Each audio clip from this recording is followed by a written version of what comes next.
Hello, my name is Ralf Friedrichs. I am an addiction recovery coach and the host of the Take Your Life Back Today show. As an addiction recovery coach, I want to share this with you about substance abuse. And mind you, I want to leave an everlasting impact upon you. So let me be crystal clear. Just imagine being buried alive, laying in that coffin, but you also know that you're not dead. You don't know how to open the coffin and push the enormous weight of the dirt upon the lid. You think about giving up and just waiting for death to arrive. But then you start thinking, what if I bang on the lid and I move the earth, the dirt upon the lid, and it unsettles, and maybe somebody on top might notice and start digging it way down to help me. This is what it's like to find yourself at the lowest point of alcohol and drug addiction. You know you need help, you know you can't do it on your own, but you don't know which way to turn. In reality, there are people that can help you, probably standing right outside on top of your grave, but you just don't know that. You just think you're going to die. Usually, though, people don't think about death when they're habitually abusing drugs and alcohol. In order to feed an addiction, you have to be good at repressing the fear of death. I often ask you, my audience, did it ever cross your mind when you were abusing drugs and alcohol that maybe, just maybe, you might overdose? With this, I leave you one other thought. Don't be that person in the coffin, laying there, banging on the lid, hoping, begging, praying that someone might just hear you and start digging their way down to help you. Take the first step. Reach out to people. Addiction recovery coaches, life coaches, counselors, therapists. Reach out to someone. Reach out to me at 844-405-HELP. And let me help you take your life back. I beg of you, reach out to someone. Because if you don't take your life back, your life will be taken away from you. The disease is terrible. Alcoholism and drug addiction kill millions a year worldwide. Be that person to take the first step and reach out to someone. There is no shame in reaching out to people in a time of need. What would be shameful is if you just let the disease overtake your life and eventually kill you, because then you take away from your very loved ones, your family and your children and your friends. You take your own life away from them. You take the possibility of you all growing old together. This is why I ask you to not only reach out to me, but reach out to someone like Larry Geis from the Geis Academy at 516-458-2741. Larry Geis is an addiction recovery coach, a life coach. He is a bridge between addiction and recovery. Walk with him, talk with him. Let him plan today for you and tomorrow's future. Larry, myself, and thousands of other addiction recovery coaches, we always tell you it doesn't matter where you came from, folks. What matters is where you're going. What is your plan for tomorrow? Larry Geis at the Geis Academy can be reached at 516-458-2741. You can also Google him at www.odysseyconsultant.org. Let Larry Geis help you bring your life back. GlobalEyeglasses.com. They are focused on saving you money, folks. If you want to see my videos clearer, if you're having problems that it's blurry, it's not the quality of the picture, it's the quality and the effectiveness of your glasses. It is time to change your glasses. Get up and get that prescription, or just use the prescription that you have if your glasses are clear and you just want to change your style. Global Eyeglasses has over 1,200 frames available for you in plastic, metal, half full, children's, all there for you to select from. If you wear bifocals, they have line bifocals. They have no line bifocals, otherwise known as progressives. If you wear lenses that change indoor and outdoors, they have transition and photochromatics. If you like to go fishing, skiing, any outdoor activity, they have polarized lenses. If you have a prescription that requires a thicker lens, they can make them thinner. If you want scratch-resistant coating, UV coating, anti-reflecting coating, they have them. All available at GlobalEyeglasses.com. Folks, the great thing is not only am I your host, not only am I your addiction recovery coach, but I also am a person with 30 years of optometry business. Reach out to me, and I will help you with your glasses. reach out to me at 631-599-0218, and I will help you with selecting the proper frame, the proper lenses, like I've done for over 240 of my audience already. As you were watching me, listening to me, talking about hope, faith, and gratitude, you reached out to me for those glasses. And now you can see my videos so much clearer. So reach out to www.globaleyeglasses.com. Let them focus on saving you money. Folks, I've been getting, the holidays are coming upon us, and I've been getting some emails and texts, and people want to know, is there such thing as a checkpoint etiquette, or is there a right way and a wrong way of approaching a checkpoint, a sobriety checkpoint? So I came up with 7 major mistakes not to make at a checkpoint. Yep, the holidays are here, and the time is right for dancing in the streets. The thing is there are cool ways to party and not so cool ways to party. With the changing of the seasons rapidly approaching, I thought about a prudent way to remind you once again of the lunacy of drinking and driving, and how it is a lethal, deadly weapon. In addition to the damage you could cause, the likelihood of being caught at a police checkpoint has risen significantly. The efficacy of the method of enforcing drinking and driving laws has proven quite substantial. Now, before any farther, we hasten to add that if you have been drinking and driving a car, you most assuredly deserve to experience the consequence that a sobriety checkpoint will lay upon you. But others don't deserve to have your consequences imposed upon you. One more thing, I am not a lawyer, and none of this is to be constructed as legal advice from me. You're not getting that for free on the website, okay? You're not getting it for free here. You can Google all you want about checkpoints and legalities, and you can try to listen to me. This is not legal advice. This is just plain common sense advice. These are just the few common sense tips I want to give to help you.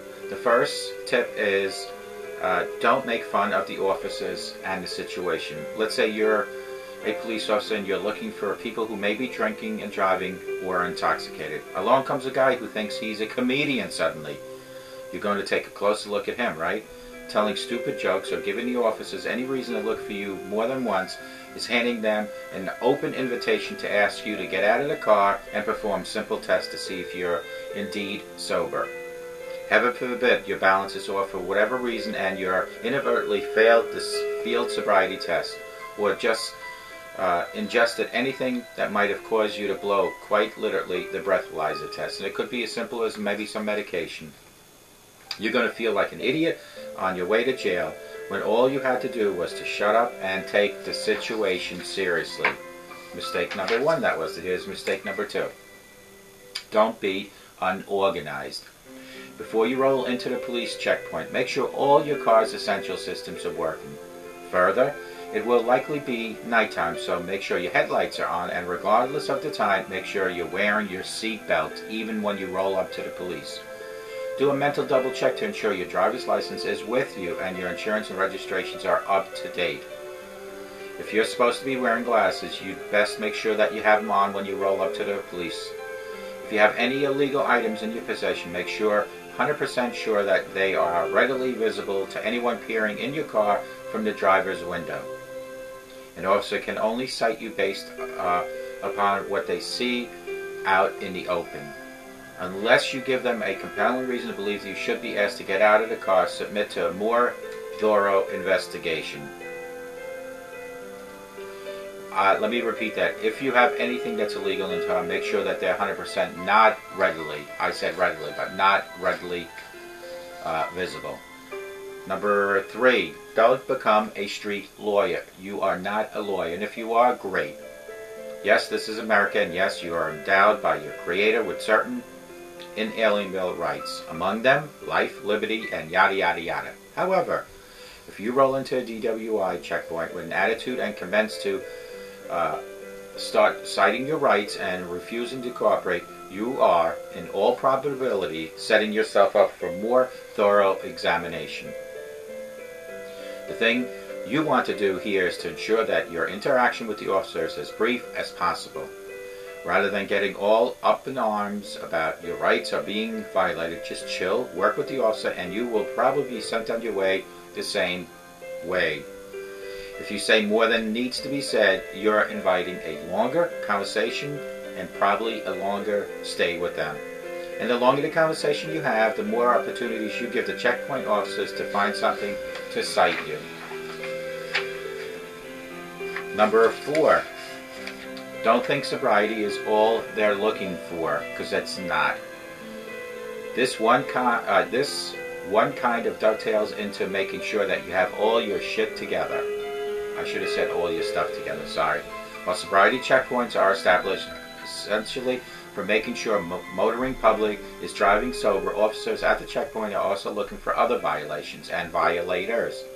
Expired registration, outstanding warrants, escaped felons, the list goes on and on.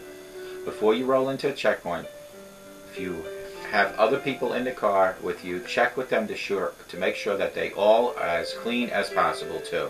If one of your friends has been recently featured in America's Most Wanted and they're sitting beside you in your car, your evening is going to turn out considerably different than you had planned when you left the pad.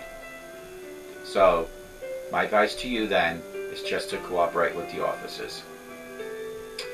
Next one is don't argue with people in your car. Let's say you're inadvertently committed an egregious offense against one of the occupants in your car, and the two of you are in a rather heated conversation about it as you glide to the stop of a checkpoint. You know your friends and the significant other far better than we do. If you think there is any possibility this person might take advantage of the situation to extract their vengeance, you might want to either avoid going through the checkpoint or apologize very quickly and convincingly. All you need to do is for the other person to scream to the officer you're drunk or in violation of some other law, and bingo, you are finished. And if you're going to avoid the DWI checkpoint, be sure that you don't make it so obvious. Make it way before the DWI. In most states, most communities, DWI checkpoints are advertised in advance. Last but not least, don't refuse to submit to all the tests. It is absolutely within your rights to refuse to take a breathalyzer test at a sobriety checkpoint. However, if you refuse the breathalyzer test, you'll be asked to take a field sobriety test. Now, here's the one thing. You can refuse the field sobriety test also, but if you do, you'll almost assuredly be arrested. Once you're in jail, you'll be compelled to take either a breath test or a blood test. Thing is, the breath test and blood tests are more accurate than the field breath test. So if you've got something that might be mistaken for alcohol, the test at the situation will more likely give you a better outcome. However, if you do get arrested, insist on having a lawyer present before taking any of those tests. And if you can't afford a lawyer, request one if you're financially challenged. These are the 7 major mistakes that people make at a checkpoint. And the holidays are rolling upon us, and we need to be aware. Even that one drink at a party can cause you to be arrested. With the changing of the seasons rapidly approaching, we thought that it is very important that you understand that there are 7 major mistakes. The first one being is don't make fun of the officers and the situation. When you roll up, you don't have to make fun of his name, his looks. Cooperate, and you should be in and out. Now, if you have had a few drinks, and you know you're going to fail this breathalyzer, you might want to just tell the officer up front that you've had a few drinks. He might be compassionate enough to possibly just look for another driver in the car and have them continue. Don't be unorganized. As you're waiting in line of the DWI checkpoint, pull out your registration, your license, your insurance card. Get all that readily available. If you need glasses, put them on. Make sure your seatbelt's clicked in. Make sure your passengers have their seatbelts in. Be prepared for the stop. Don't become a street lawyer. The officers do this each and every day. You do have rights, but there are a right way to practice your rights, and there are wrong ways. And to be obnoxious and uncooperating with the officers is the wrong way. Don't think that sobriety is all they're looking for. They're looking for anything. It could be illegal drugs, illegal weapons, could be seatbelt lights, could be expired registration, expired license, warrants, child support, many things. So try to cooperate with the officer, and hopefully everything will go smooth. Don't argue with the people in the car. Don't give anybody a reason in the car to shout out that you've had a couple drinks, or maybe you're wanted for speeding tickets, unpaid speeding tickets. If you've had arguments with people in the car, do yourself a favor and just apologize. Excuse me. And don't refuse to submit to all the tests. There's field sobriety tests, blood test, and breathalyzer test. It is absolutely within your rights to refuse to take a breathalyzer test at a sobriety checkpoint. However, if you refuse the breathalyzer test, you'll be asked to take a field sobriety test. Now, here's the thing. You can refuse the field sobriety test also, but if you do, you're almost certain to be arrested and going to jail. And you'll be compelled to take either a breath test or a blood test. Thing is, the breath test and the blood test are more accurate than the field breath test. So if you've got something that might be mistaken for alcohol, and it could have been maybe just medication, the test at the station will more likely give you a better outcome. However, if you do get arrested, insist on having a lawyer to represent you before taking any of these tests. And I can guarantee you this, folks, that if you do get arrested, you're more than likely to spend the evening in jail. And that's at minimum. All this can be avoided if you make commitments today to yourself, to your family, to start looking for help. I know that being an alcoholic and addicted to drugs is not something that you choose to do. Who in their right mind wants to feel lousy? Who in their right mind wants to feel totally dependent on something? It's a disease. We realize that. I get it. But like any disease, if you have cancer, if you have diabetes, without the proper help, without the proper medication, you won't get better. And this applies to alcoholism and drug addiction. If you have one of those two, if you have both, reach out to someone. Don't be the person that I spoke about in the beginning on these cards. Don't be that person laying in a coffin, knowing that you're alive and banging on the lid of the coffin, hoping that somebody might hear you to help you. Be the person that takes the first step to take their life back today. All it is taking the first step. I can sit here each and every day and ask you to take the first step, but it is you, ultimately you, that has to admit to yourself. You don't have to go in front of an audience, congregation, and say, I have a problem, unless you want to. I certainly don't have a problem. When I go and speak at speaking engagements, I do not have a problem telling people I am an alcoholic, a recovering alcoholic living, or learning how to live in sobriety. I don't have a problem telling people, because I try to be transparent, because it is my story that will help people like you. I beg of you to take that first step, because life does go by real quick. And there are people, probably my audience right now, saying, Ralph, you're absolutely right, but I'll wait till tomorrow. Folks, I'm here to tell you, a lot of people in life that have used that same excuse didn't have it tomorrow. They OD'd today. They didn't wake up tomorrow. Here, as I sit and speak before you to this camera, there are people closing their eyes for the last time, taking their last breath. Don't let that be you. Not only should you not be around tomorrow and your life is gone, you left so many unanswered questions to the people that you love most. Let the people see that you are willing to change for you, for them, for the world. Folks, I hope to God that you remember a sober today promises a better tomorrow. And if you start thinking positive, positive things will happen. And lead by example. Show your children you don't need to drink, smoke, or use profanity. I hope today's lesson, today's segment was very informative, because there is a right way to roll up to a checkpoint, and there's a wrong way. And the wrong way would be to challenge the officers, to not be prepared, to refuse breathalyzer.